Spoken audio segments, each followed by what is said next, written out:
One can dismiss it as mere coincidence, but in the past few weeks, the term boycott has been appearing in more and more reports on the Israeli-Palestinian conflict.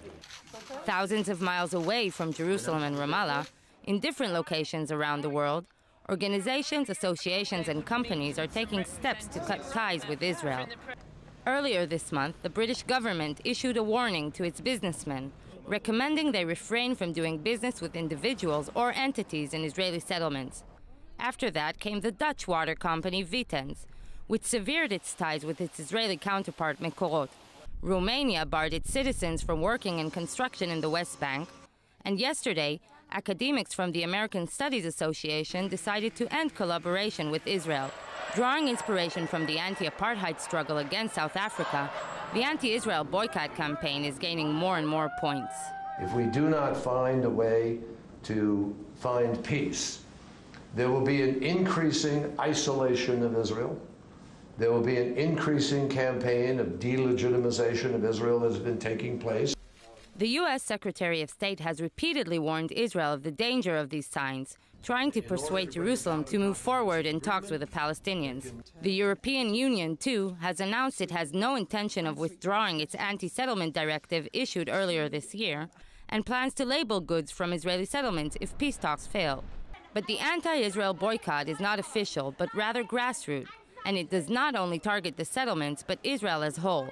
The boycott, divestment, and sanction movement, known as BDS, is a global campaign which aims to use economic and political measures to pressure Israel into solving the conflict.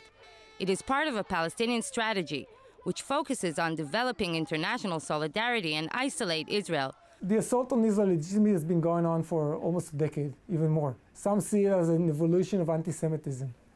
But if you look at the last decade or 10 years or so, you see it's growing in terms of number, in terms of incidents around Europe and the United States, in terms of money allocated, in terms of their use of PR and media, their use of unions and legislators and lawsuits and so on.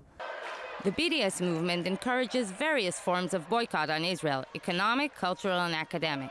They're especially active in universities in Northern Europe and the US, organizing large-scale student demonstrations and lobbying for academic boycott.